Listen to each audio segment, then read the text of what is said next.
तो हम लोग आज शुरू करने चल रहे हैं क्या चीज, तो पी ब्लॉक में नाइट्रोजन फैमिली के बारे में। नाइट्रोजन फैमिली, अरे बेटा नाइट्रोजन फैमिली को हम लोग 5th ए ग्रुप भी बोलते हैं और इसको ग्रुप 15 भी बोलते हैं। ठीक है,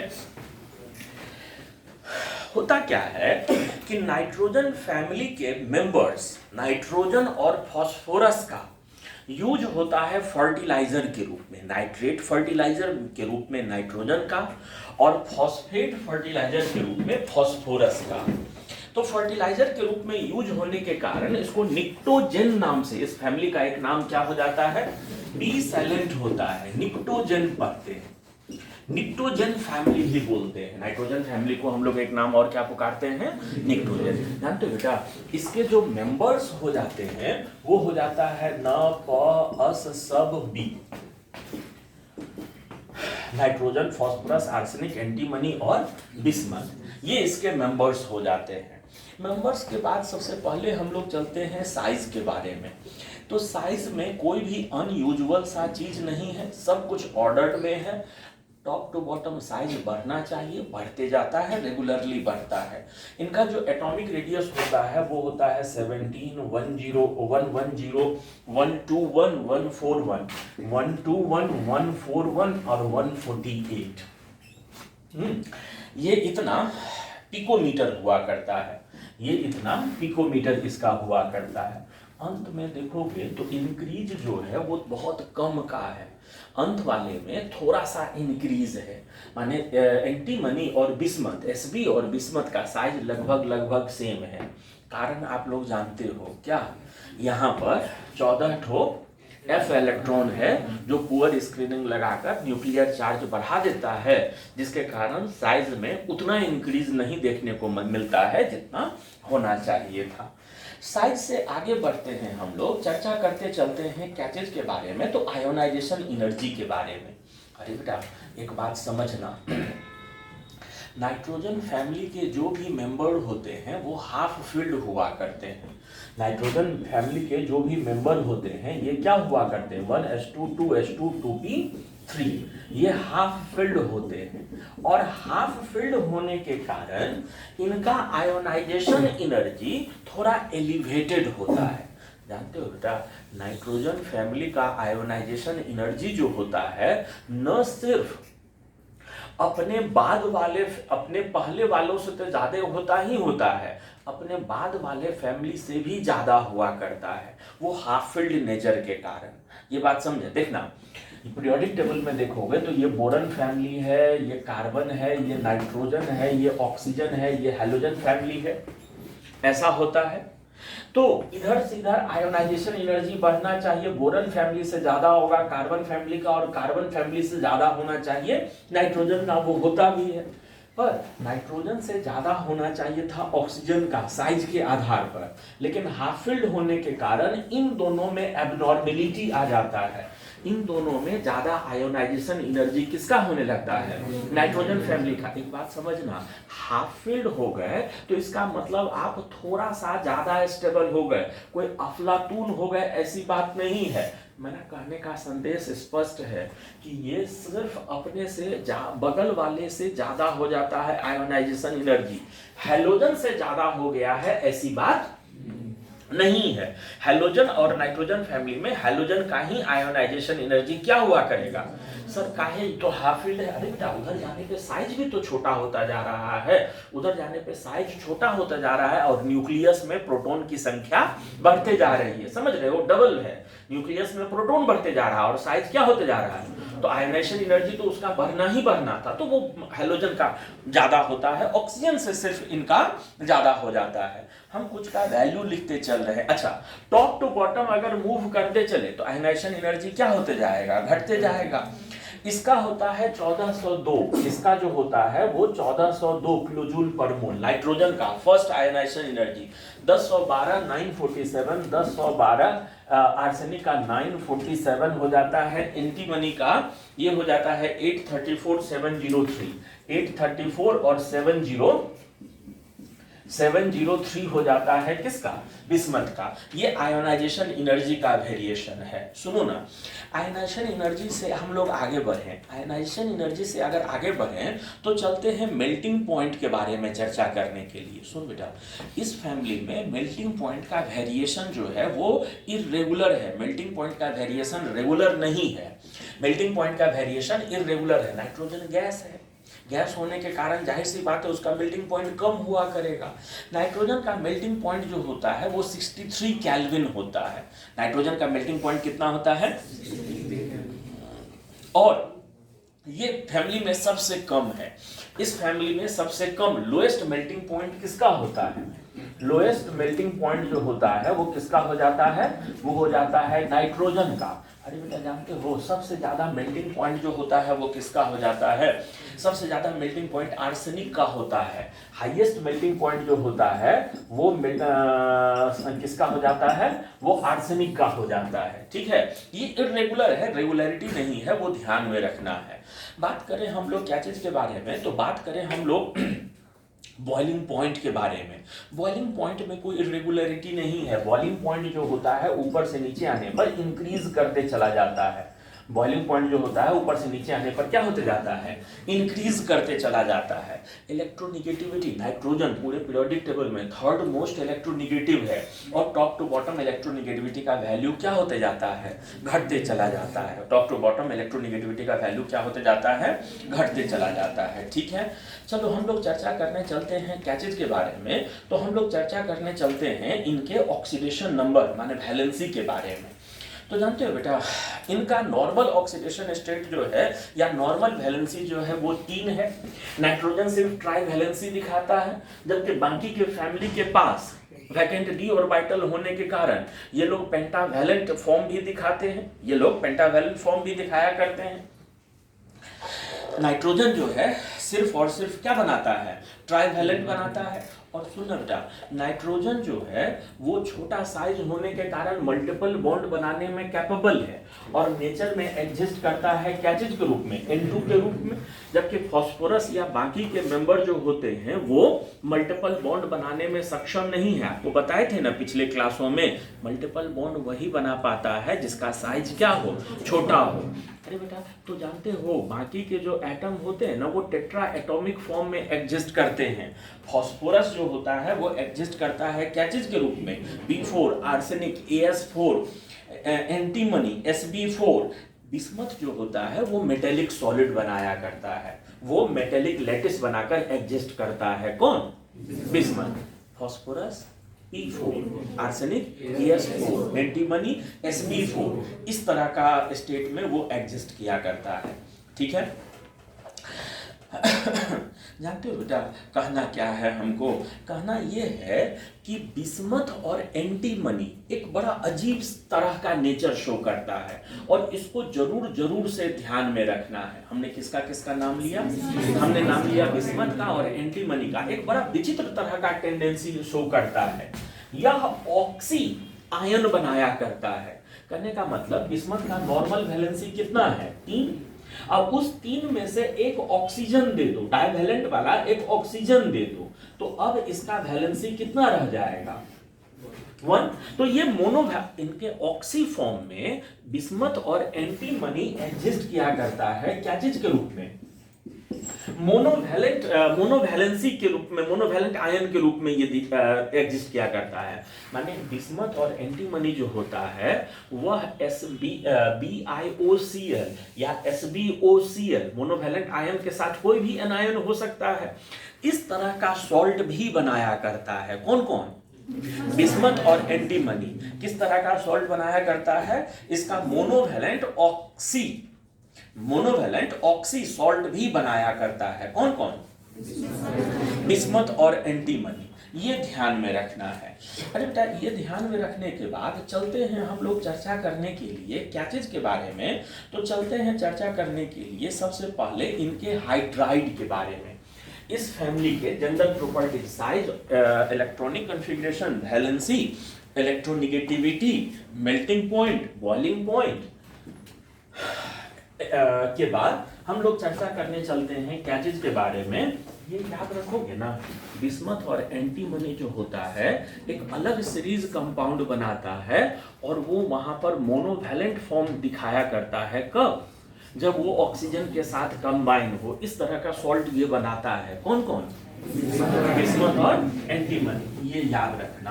सुनो ना, हम चर्चा करने चल रहे हैं इस फैमिली के हाइड्राइड के बारे में। इस फैमिली के हाइड्राइड के बारे में सुनते चलना सभी लोग। जानते हो बेटा, इस फैमिली के जितने भी मेंबर होते हैं वह MH3 जनरल फॉर्मूला वाला हाइड्राइड बनाता है। MH3 जनरल फॉर्मूला वाला हाइड्राइड बनाता है। जैसे ये NH3, जैसे ये PH3 ना पास, ASH3 ना पास, सब SBH3, ये इस तरह का हाइड्राइड BiH3 भी बनता है।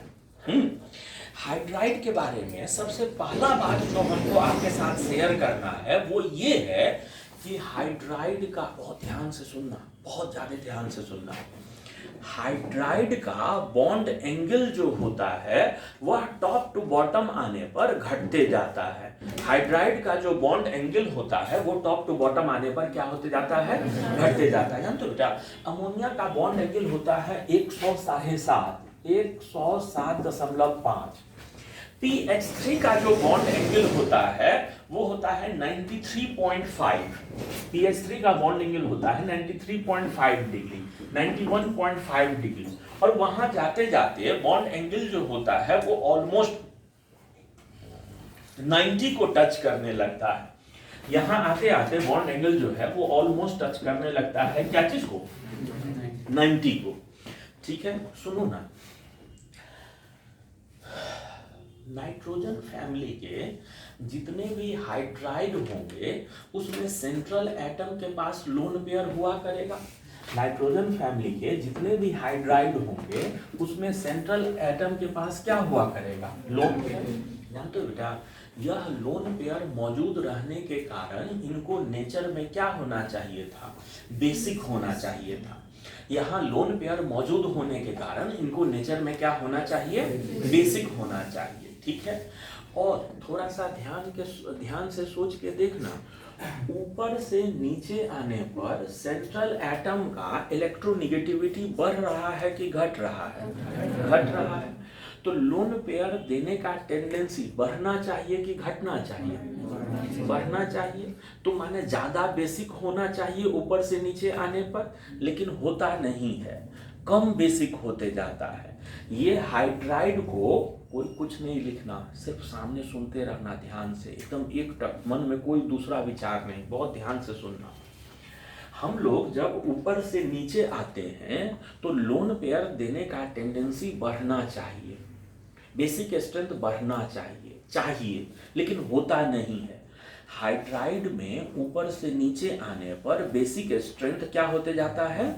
घटते जाता है। ठीक है, और बेसिक स्ट्रेंथ ऊपर से नीचे आने पर घटने का रिलेशन बॉन्ड एंगल से है। ऊपर से नीचे आने पर बेसिक स्ट्रेंथ घटने का रिलेशन क्या चीज से है? बॉन्ड एंगल से। ठीक है, ये बॉन्ड एंगल से कैसे रिलेशन है वो बात सुनना। सभी लोग हम बोलते जाते हैं, ध्यान यही रखना। एक बात जानते हो बेटा, हाइब्रिडाइजेशन का जो कंसेप्ट है बहुत ही हार्ड एंड फास्ट रूल नहीं है, बहुत कोई स्ट्रिक्ट नियम नहीं है हाइब्रिडाइजेशन का।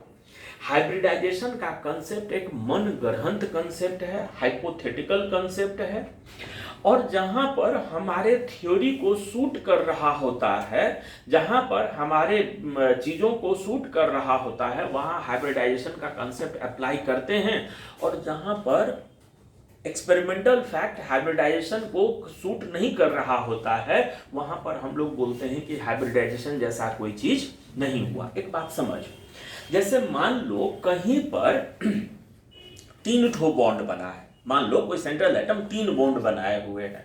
ठीक है बेटा, 3 बॉन्ड अगर बना हुआ है और एक लोन पेयर है, 3 बॉन्ड बना हुआ है, जैसे देखो एक सेंटर है, 4 हाइब्रिड ऑर्बिटल है, तो चारों हाइब्रिड ऑर्बिटल के बीच का बॉन्ड एंगल होगा 109 डिग्री 28 मिनट हाइब्रिडाइजेशन के कंसेप्ट के अनुसार। अगर एक जगह बॉन्ड पेयर के बदले लोन पेयर आने लगे, अगर एक जगह बॉन्ड पेयर के बदले क्या आने लगे, लोन पेयर आने लगे, तो lone pair in bond pair पर रिपल्सन लगाएगा, नतीजतन ये बॉन्ड एंगल जो होना चाहिए 109 से घटकर 107 के अप्रॉक्स आ जाना चाहिए, जो यहां होता है। तो एक्सपेरिमेंटल फैक्ट हाइब्रिडाइजेशन के कंसेप्ट से मैच खाता है, तो यहां हम लोग मान लेते हैं कि हाइब्रिडाइजेशन जैसा चीज हुआ है। ठीक है। अच्छा एक बात सुनो, मान लेते हैं कोई एक एटम है और इनका p ऑर्बिटल हाइब्रिडाइजेशन में इन्वॉल्व नहीं हुआ है। मान लो थोड़ा देर के लिए कि इसका p ऑर्बिटल हाइब्रिडाइजेशन में इन्वॉल्व नहीं हुआ है। इनका नॉर्मल कंडीशन में px, py, pz ऑर्बिटलों के बीच में कितना डिग्री का एंगल होता है? एक px, एक py और एक pz के बीच में कितने डिग्री का एंगल होता है? 90 डिग्री का एंगल होता है। अगर किसी सेंट्रल एटम का p ऑर्बिटल हाइब्रिडाइजेशन में इन्वॉल्व हुए बिना, अगर किसी सेंटर का p ऑर्बिटल हाइब्रिडाइजेशन में इन्वॉल्व हुए बिना बॉन्डिंग में भाग लेने लगे, तो फिर उन बॉन्डों के बीच का एंगल कितना हुआ करेगा? 90 डिग्री हुआ करेगा। सुनो ना, सुन लो ना, यह जो एंगल है, ये यहां जो इन लोगों का एंगल है यहां से यहां तक, ये 90 के क्लोज है कि 109 डिग्री के ज्यादा नजदीक है?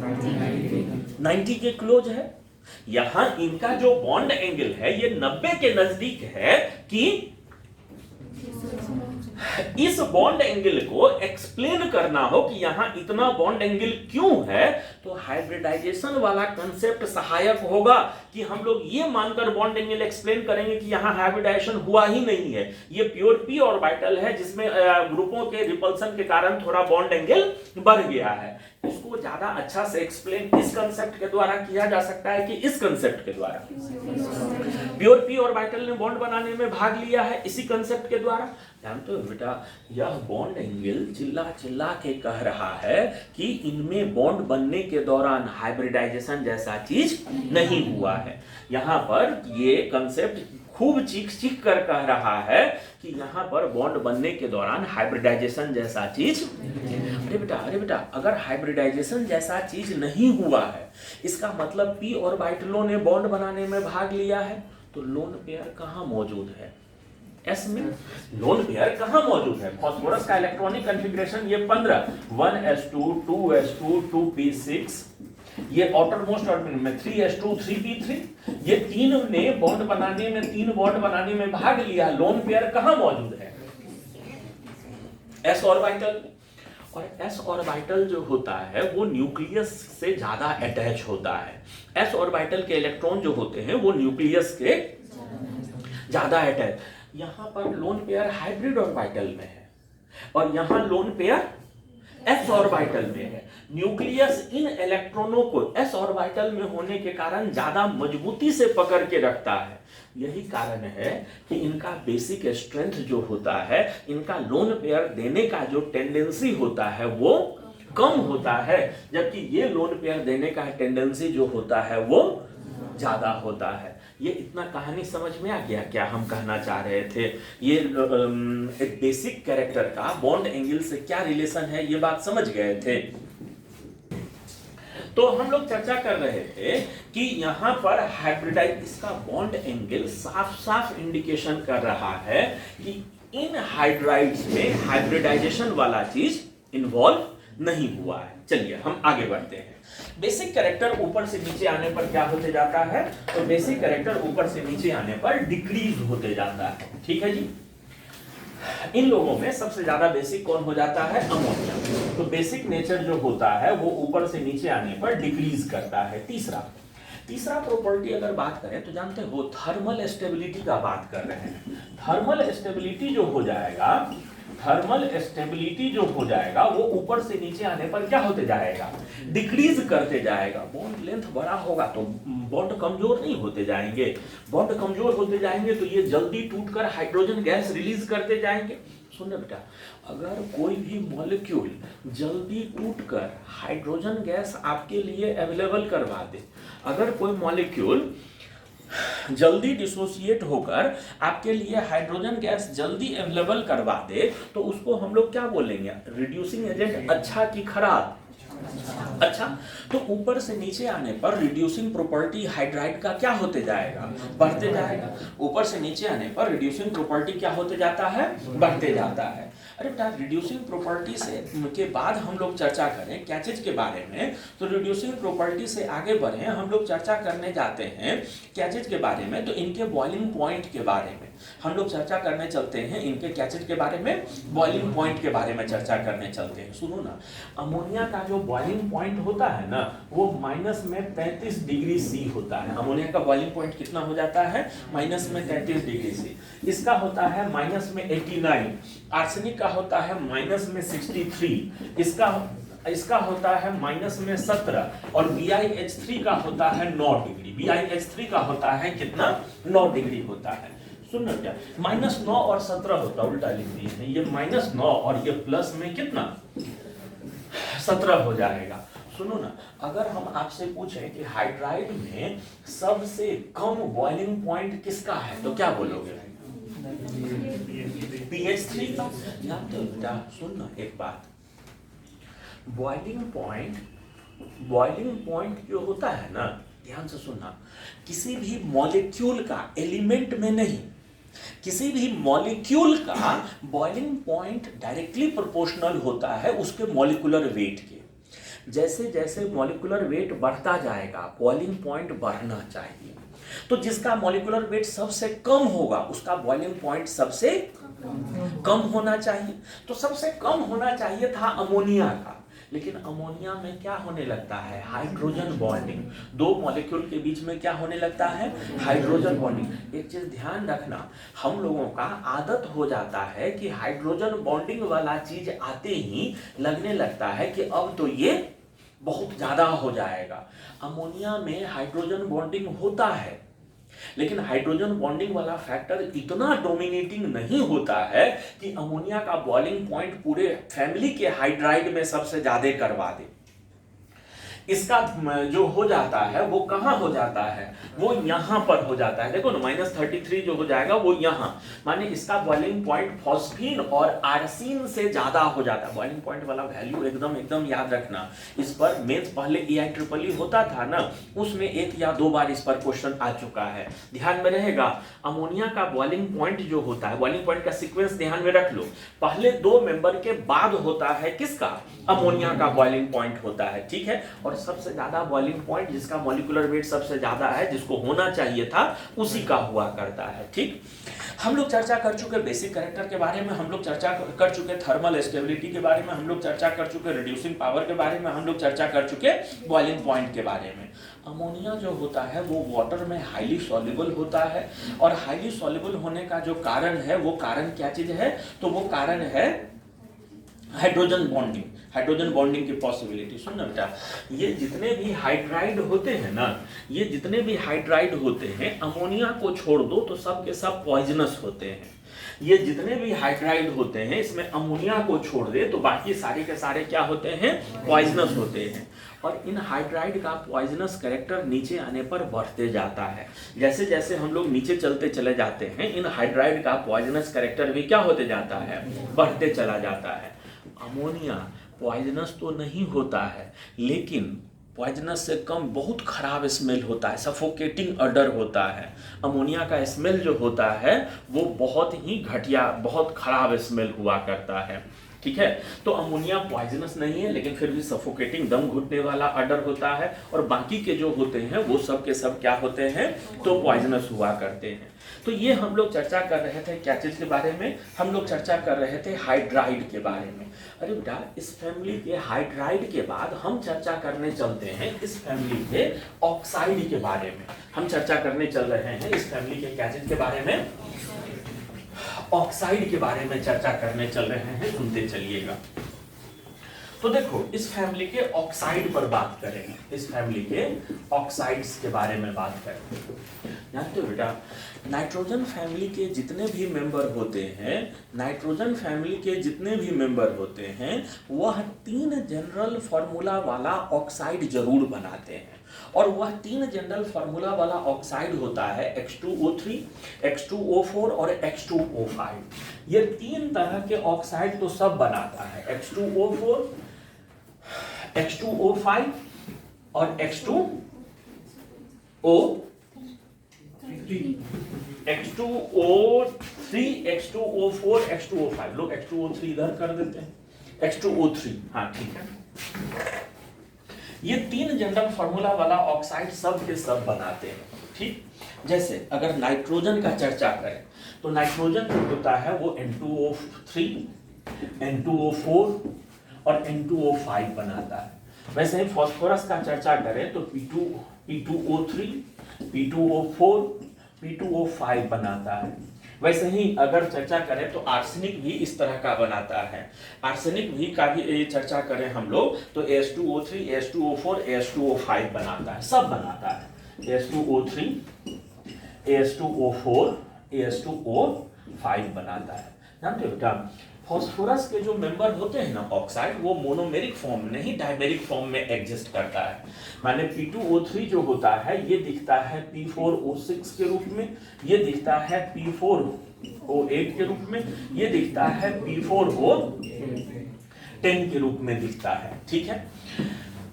अब सुनो, इसमें छोटे छोटे बहुत सारे पॉइंट हमको करने हैं। सभी पॉइंटों को ध्यान पूर्वक सुनते चलना। छोटे छोटे हैं लेकिन बहुत सारी बातें हैं करने को। सबसे पहला बात तो ये कहना है कि जैसे जैसे हम लोग किसी सेम एलिमेंट में टॉप टू बॉटम माने लोअर ऑक्सीडेशन स्टेट से हायर ऑक्सीडेशन स्टेट की तरफ बढ़ते जाते हैं, एसिडिक स्ट्रेंथ इंक्रीज करता है। जैसे जैसे इधर से इधर बढ़ते जाओगे, ये एसिडिक स्ट्रेंथ जो हो जाएगा, ये एसिडिक स्ट्रेंथ जो हो जाएगा वो क्या होते जाएगा, इंक्रीज होते जाएगा। जानते हो बेटा, यह N2O3 जो होता है ना, यह एनहाइड्राइड है HNO2 का।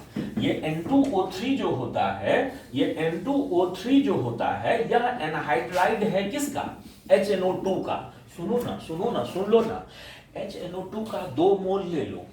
HNO2 का कितना मोल ले लो, 2 मोल। अरे बेटा, इसका 2 मोल का कंबाइंड फॉर्मूला क्या हो जाएगा, H2N2O4। 2 मॉलिक्यूल को मिला के अगर लिखें तो H2N2O4, इससे वाटर मॉलिक्यूल निकाल ले तो क्या बचा रह जाएगा, बात समझे। तो इसको अगर पानी में घोलेंगे तो कौन सा गैस, कौन सा एसिड बन जाएगा, HNO2 बन जाएगा। यह जो होता है ना, यह मिक्स्ड एनहाइड्राइड होता है। यह मिक्स्ड एनहाइड्राइड होता है कौन, N2O4। N2O4 मिक्स्ड एनहाइड्राइड होता है HNO2 प्लस HNO3 का। दोनों का मिक्स्ड एनहाइड्राइड होता है। इन दोनों को मॉलिक्यूल को जोड़ो तो इमेजिनरी जो फॉर्मूला आएगा वो कौन सा फॉर्मूला होगा, H2N2O5। माय डियर, अगर यहां से हम लोग वाटर मॉलिक्यूल एब्जॉर्ब कर लें तो ये क्या हो जाएगा, और N2O5 जो होता है वह एनहाइड्राइड होता है क्या चीज का, HNO3 का। ये समझ रहे हो। तो HNO3 मजबूत एसिड, उससे कमजोर, क्योंकि ये है उससे कमजोर, तो एसिडिक स्ट्रेंथ उधर से उधर जाने पर क्या होते जाता है, बढ़ते जाता है। और अगर हम लोग टॉप टू बॉटम आते जाएं तो एसिडिक स्ट्रेंथ घटते जाता है। एसिडिक स्ट्रेंथ क्या होते जाता है, अरे बेटा ये नॉन मेटल है, तो नॉन मेटल है तो ये नॉन मेटल का ऑक्साइड एसिडिक होगा, और बिस्मथ नीचे आने आते मेटल हो जाएगा।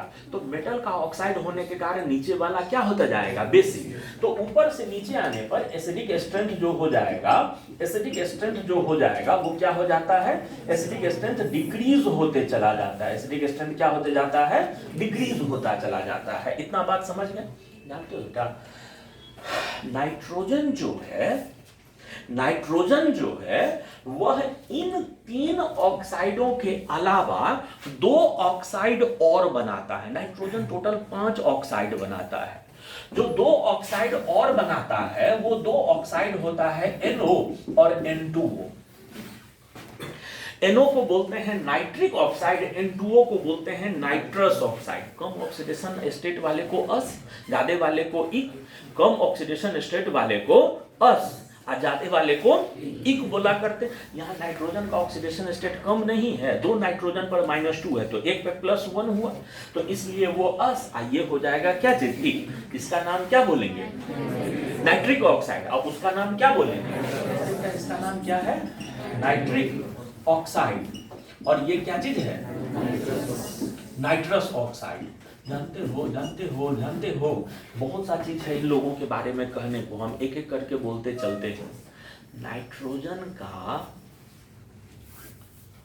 नाइट्रोजन का यह तीनों ऑक्साइड एसिडिक था, यह दोनों ऑक्साइड न्यूट्रल होता है नेचर में। यह दोनों ऑक्साइड जो होता है वो नेचर में क्या होता है? न्यूट्रल। माने यह किसी भी एसिड का एनहाइड्राइड, इनको पानी में घोलने पर कोई एसिड बनने वाला, पानी में घोलने पे एसिड बन जाता था तो ये भी एसिडिक ऑक्साइड होता है, लेकिन ये दोनों नेचर में कैसा होता है? न्यूट्रल ऑक्साइड होता है। ठीक है, जानते हो बेटा, यह N2O जो है ना, इसी को लाफिंग गैस भी बोलते हैं। N2O जो होता है उसको क्या बोला करते हैं? Laughing gas. अगर किसी को थोड़ा क्वांटिटी में 1 या 2 सांस इस गैस का दे दिया जाए, 1 या 2 बार इस गैस के एटमॉस्फेयर में सांस ले ले, तो दिमाग के जिस भाग में हंसाने के लिए जिम्मेदार नर्वस सिस्टम है वो एक्टिव हो जाता है, तो आदमी बिना मतलब का भी हंसता हुआ दिखेगा। अगर थोड़ा ज्यादा दे दिया जाए तो उस भाग में कोई ना कोई नस जो है वो इतना एक्टिव हो जाएगा कि वो पंक्चर हो जाता है, ब्रेन हैमरेज हो जाएगा और हंसते हंसते वो रास्ते लग जाएगा। समझ में आ गया? हंटा, तो बात कर रहे थे हम लोग कि ये दोनों जो होता है वो न्यूट्रल ऑक्साइड होता है ना। तो बेटा N2O4 जो होता है ना, वो मोनोमेरिक फॉर्म में NO2 के रूप में रहता है, माने ये दोनों इक्विलिब्रियम में रहता है। और NO2 का कलर होता है ब्राउन। NO2 का कलर कैसा होता है? ब्राउन होता है। और N2O4 कलरलेस होता है। माने NO2 और N2O4 इक्विलिब्रियम में, अगर इक्विलिब्रियम N2O4 के तरफ फेवरेबल कर दीजिएगा तो बर्तन के अंदर में कोई कलर गैस नहीं दिखेगा, और इक्विलिब्रियम अगर NO2 के तरफ हो गया तो फिर बर्तन के अंदर में ब्राउन कलर का गैस दिखने लगेगा। ठीक है, सुनो ना, एक बात और कहना हमको। आप क्या कीजिए कि NO2 का टोटल इलेक्ट्रॉन ऐड कीजिए और NO के अंदर का टोटल इलेक्ट्रॉन ऐड कीजिए। अरे बेटा, NO मॉलिक्यूल के अंदर का टोटल इलेक्ट्रॉन अगर ऐड करें तो 7 और 8 15, और NO2 के अंदर टोटल इलेक्ट्रॉन ऐड कीजिए तो 8 दूना 16 और 7 23। ये दोनों के दोनों नंबर ऑड नंबर हैं। ये दोनों के दोनों नंबर क्या चीज है? ऑड नंबर है। अरे बेटा, ये दोनों के दोनों नंबर जो ऑड नंबर है, कोई भी संख्या अगर ऑड नंबर में हो उसको कैसे भी पेयर लगाओ तो कोई ना कोई इलेक्ट्रॉन अनपेयर्ड नहीं बचा रह जाएगा। हम कहें 15 की संख्या में इलेक्ट्रॉन दें, आप बोले इसको पेयर में लगाओ, तो कहीं ना कहीं अनपेयर्ड तो एक बचा हुआ रह जाएगा। तो अगर हम ये कहें आपसे कि NO और NO2 ये दोनों पैरामैग्नेटिक होते हैं, तो आपको कोई दिक्कत इनको समझने में? ये दोनों के दोनों जो होते हैं नेचर में कैसे होते हैं? पैरामैग्नेटिक। याद रहा, नाइट्रोजन का ये दोनों ऑक्साइड नेचर में कैसा होता है? पैरामैग्नेटिक होता है। कौन कौन दोनों ऑक्साइड? NO और NO2। ठीक है जी, ये दोनों के दोनों पैरामैग्नेटिक होते हैं। और सुनना बेटा, बात यही नहीं खत्म हुआ है, सुनना ध्यान से सब लोग। जैसे मान लो यह एक नाइट्रोजन है, इसके पीछे 2 ऑक्सीजन है, बोले तो ये NO2 है जिसमें नाइट्रोजन के पास 1 इलेक्ट्रॉन बचा हुआ है। ये दूसरा NO2 है, 1 ऑक्सीजन 2 ऑक्सीजन, नाइट्रोजन के पास 1 इलेक्ट्रॉन। ये दोनों NO2 जब डाइमराइज होने लगता है तो वही एक एक इलेक्ट्रॉन का यूज करके बीच में क्या कर लेता है? बॉन्ड बना लेता है। वही एक एक इलेक्ट्रॉन का यूज करके बीच में क्या कर लेता है? बॉन्ड। कहने का मतलब कि NO और NO2, कहने का मतलब वही NO और NO2 जब तक मोनोमेरिक फॉर्म में है, जब तक अकेले है, तब तक नेचर में कैसा शो करेगा? पैरामैग्नेटिक बिहेवियर शो करेगा। लेकिन जैसे ही वो डायमराइज होने लगेगा तो फिर कैसा नेचर शो करने लगेगा? डायमैग्नेटिक नेचर शो करने लगेगा। ये बात समझ में आया? जब तक डायमराइज नहीं हुआ है, मोनोमेरिक फॉर्म में है, तब तक पैरामैग्नेटिक, और जैसे ही डायमराइज हो जाएगा वैसे ही डायमैग्नेटिक। इतना बात समझ में आ गया? जानते हो बेटा, ये जो N2O4 होता है ना, यह 2 तरह के स्ट्रक्चर में नेचर में पाया जाता है। N2O4 के कितने तरह के स्ट्रक्चर होते हैं? तो N2O4 के दो स्ट्रक्चर होते हैं, N2O3 के दो तरह के स्ट्रक्चर हुआ करता है, एक सिमेट्रिकल और एक अनसिमेट्रिकल। N2O3 कहाँ गया? ये नेचर में दो तरह के स्ट्रक्चर में पाया जाता है। एक स्ट्रक्चर इसका होता है ऐसा, ये वाला, ये स्ट्रक्चर होता है जो सिमेट्रिकल है नेचर में, ठीक है। और एक इसका स्ट्रक्चर होता है N2O3 का, जिसमें नाइट्रोजन डायरेक्ट लिंकेज होता है, डबल बॉन्ड एक लोन पेयर ये कोऑर्डिनेट किए हुए होता है। एकदम याद रखना, N2O3 का दोनों स्ट्रक्चर के रूप में ये पाया जाता है नेचर में। इसके दो स्ट्रक्चर होते हैं, एक स्ट्रक्चर हो गया ये और दूसरा स्ट्रक्चर ऊपर में बना हुआ है। N2O3 जो होता है दो स्ट्रक्चरल फॉर्म में पाया जाता है। और सुनो ना, डाइमराइज फॉर्म में जब ये NO जब डाइमराइज फॉर्म में होता है, NO जब डाइमराइज फॉर्म में होता है तो उस समय NO जब डाइमराइज फॉर्म में होता है तो उस समय दोनों नाइट्रोजन, एक तरफ नाइट्रोजन ऑक्सीजन का बॉन्ड लेंथ 2.4 एंगस्ट्रम और एक तरफ नाइट्रोजन ऑक्सीजन का बॉन्ड लेंथ 1.1 एंगस्ट्रम। इधर बॉन्ड बना हुआ होता है, इधर 1.1 एंगस्ट्रम होता है और इधर वैसा ही अट्रैक्शन होता है। इधर का बॉन्ड लेंथ जो होता है कितना बोले थे? 2.4 एंगस्ट्रम होता है। ये 2.4 एंगस्ट्रम होता है, यहाँ पर ये 2.4 एंगस्ट्रम का बॉन्ड लेंथ होता है। ये ऐसा होता है किसका स्ट्रक्चर? N2O2 का स्ट्रक्चर होता है, ठीक है। जानते हो बेटा, सबसे ज्यादा मुश्किल है किसको स्ट्रक्चर को समझना, तो NO2 इसके स्ट्रक्चर को समझना। यहाँ पर ऑड इलेक्ट्रॉन बोले थे, अनपेयर्ड फॉर्म में एक अनपेयर्ड इलेक्ट्रॉन होता है, तो इस यहाँ पर याद रखना, यहाँ का जो बॉन्ड एंगल होता है ना, यह बॉन्ड एंगल 134 डिग्री होता है। माने अगर यहाँ नाइट्रोजन का, एक तो पूछना ना चाहिए हाइब्रिडाइजेशन क्या है, यहाँ वाले नाइट्रोजन का हाइब्रिडाइजेशन अगर जबरदस्ती आपको जोर डालकर पूछा जाए तो सबसे बड़ा दिक्कत होता है उसको काउंट करे कि ना करे। मेरा सीधा तरीका है, जो बॉन्ड एंगल है वह 120 के ज्यादा नजदीक है कि 180 के ज्यादा नजदीक है? 120 के ज्यादा नजदीक है तो sp2 बोलना ज्यादा उचित नहीं है। ये 120 के ज्यादा क्लोज है तो इसको हम लोग क्या बोल दिया करेंगे? sp2 बोल दिया करेंगे। इतना कहानी समझ में आ गया? जितना बात बता है इतना बात समझ गए थे सभी लोग। अब सुनते चलो। फास्फोरस के जो हैलाइड हैं P4O6, P4O8 और P4O10, इन सभी का स्ट्रक्चर एक ही तरह से समझाया जा सकता है। इन सभी का स्ट्रक्चर एक ही बार में समझाया जा सकता है। देखना, हम अभी आपके सामने स्ट्रक्चर समझाते चल रहे हैं किसका? P4O6, P4O8, P4O10। तो ये चार फास्फोरस यहाँ यहाँ यहाँ यहाँ, ये सब ऑक्सीजन से लिंकेज हो। ये सारे के सारे जो हों वो कैसे से लिंकेज हों? ऑक्सीजन, ठीक है। एक ऑक्सीजन यहाँ ब्रांच ऊपर के तरफ, फिर इसके साथ बॉन्डिंग, और एक प्लेन के पीछे के तरफ से इसके साथ बॉन्डिंग। अरे क्या, अगर इतना ही रहे तो ये स्ट्रक्चर हो जाता है किसका? P4O6 का। ये स्ट्रक्चर किसका हो गया? P4O6 का हो गया।